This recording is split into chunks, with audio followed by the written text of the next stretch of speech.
when I was 17. Oh, happy anniversary, Happy anniversary to you.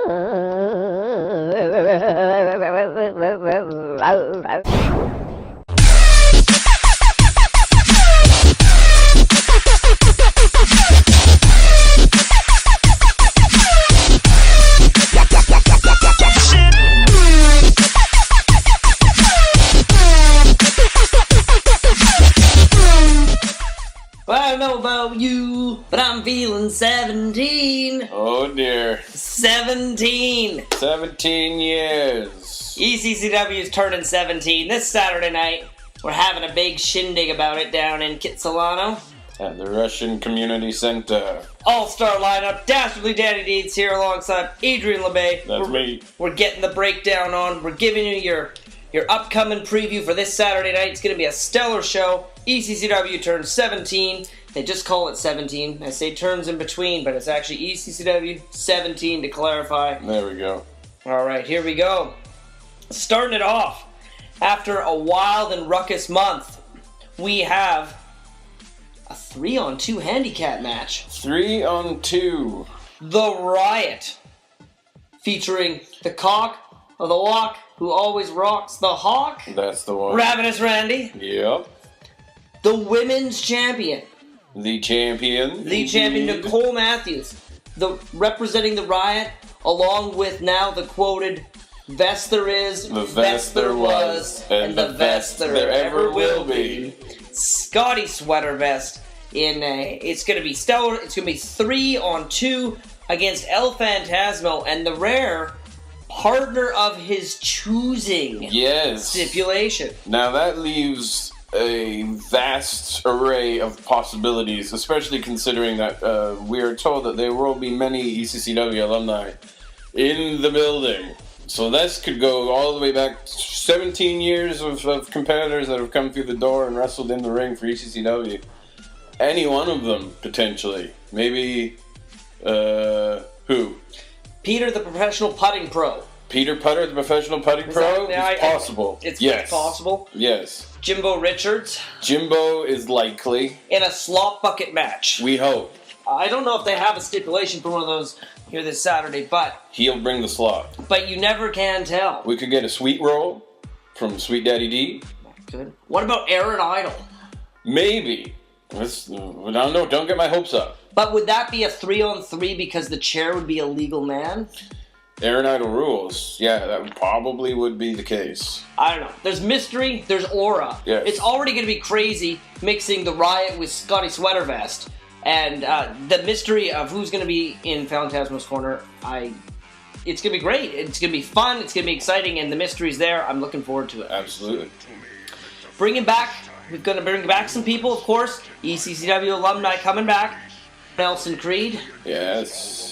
He is making a return against Artemis Spencer.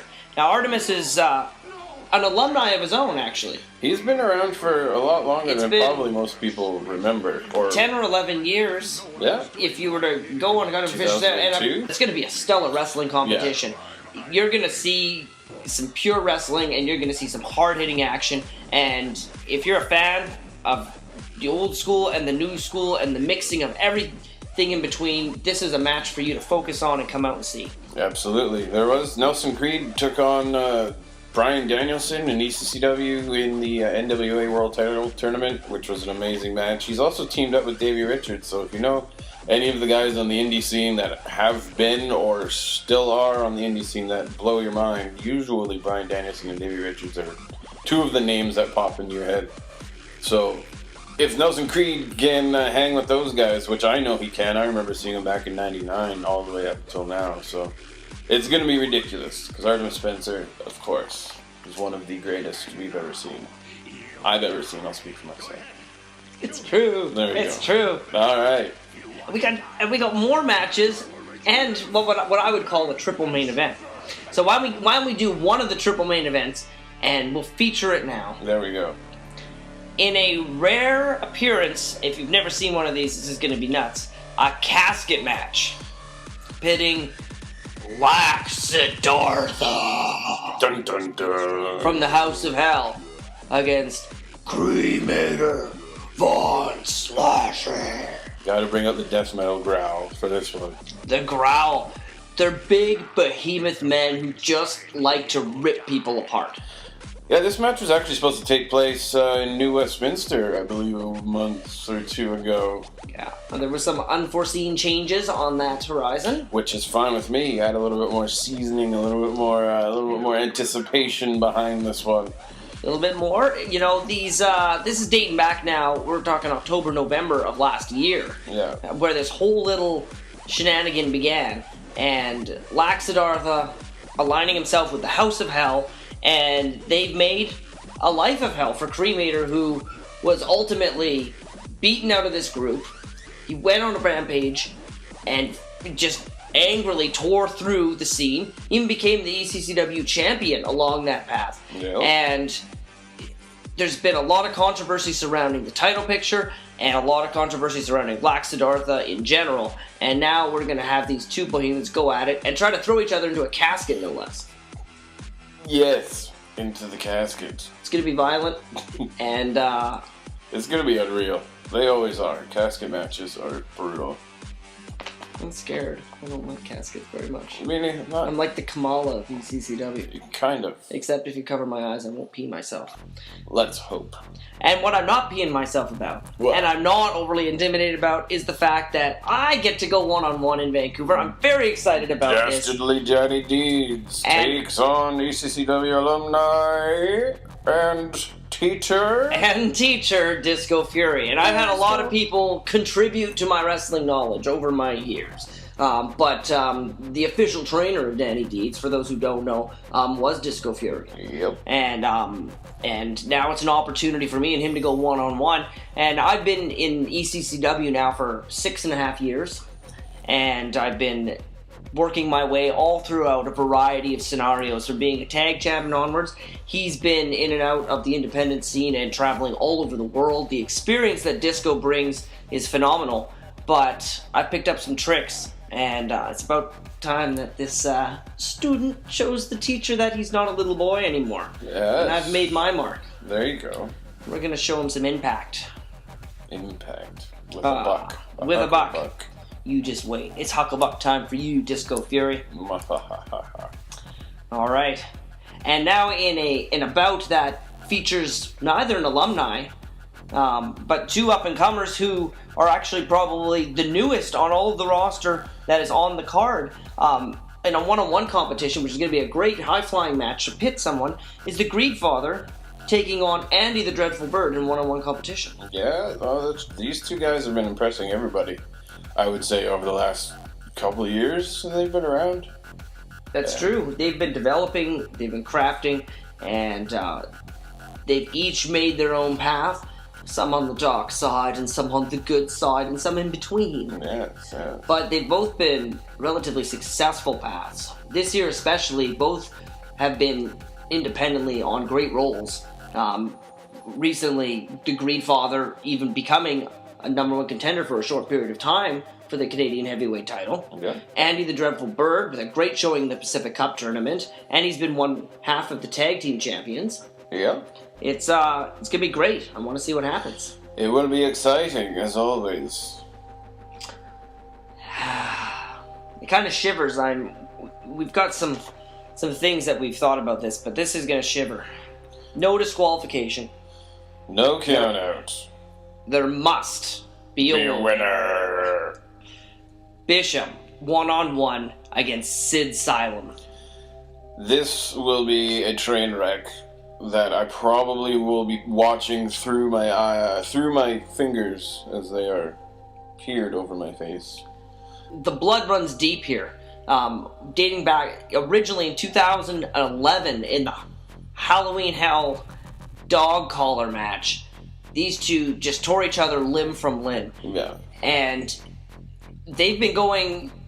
For a while, they went their own separate paths and were championship dominant.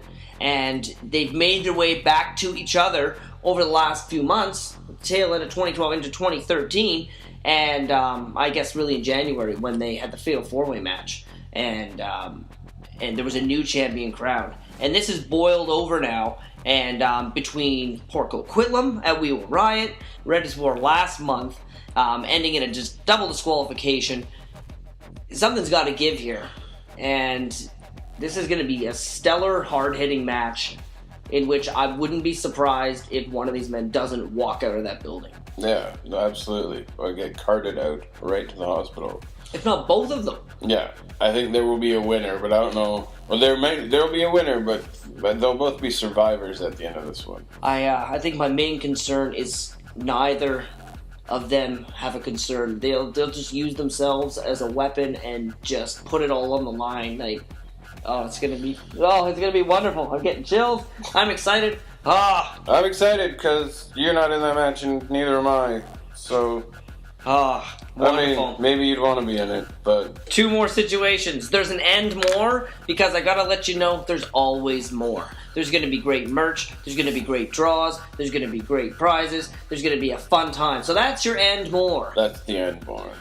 And the end more is your main event for the evening. The ECCW Tag Team Championship is on the line in a lumberjack match. Lumberjack. Now, anyone unfamiliar with a lumberjack match, that is when the participants are on the inside of the ring and the outside is surrounded by usually nice folks and angry folks or just big burly folks to make sure that the action doesn't spill out of the ring and somebody doesn't try to run away if things get too brutal. Now, if that's the case, apparently the Bollywood Boys reached out to some athletes that maybe participate in a different form of sporting event. Roar! Roar! The dinosaurs. No, it's a lion. I haven't got a lion. The BC Lions! There's going to be some BC Lions in the building. Lions. They are going to be prowling around the ringside. Prowling around the ringside. And if that administration gets tossed out, you're betting they're going to get tossed back in there. I wouldn't want to get tossed over the top. If I was Scotty Mac, if I was Jamie Diaz, I wouldn't want to get tossed out of the ring and have to land a bunch of football players. Yeah. That's a little intimidating for me. So the official match, of course, the Bollywood Boys, Gurv Sira, Harv Sira, they are the challengers, taking on the tag team champions, Scotty Mac and Jamie Diaz, with Mick Slicks. I'm assuming he's going to have the rest of the administration close by also. They'll always be in the building, for sure. Every time that the Bollywood Boys are in Vancouver, it's an electric dance-off. It's a party. They get excited. The crowd wants butter chicken. It's going to be hot and heavy in there. Hot and heavy butter chicken night. You got these 4 men. They're great athletes. They're going to mix it up. They're going to put it all on the line. Tag belts are on the line. It's going to be a stellar show. We've gone on a long time, but you got to be filled in. You got to know that we're here to fill you in so you get you excited every time about wrestling, because excitement about wrestling is life. So come on out this Saturday night, the Russian Community Center in Vancouver. ECCW 17. Be there for Adrian Labbé, Dastardly Danni Deeds. Hooray! Check us out on Facebook and Twitter. See you there. Unless you come proper.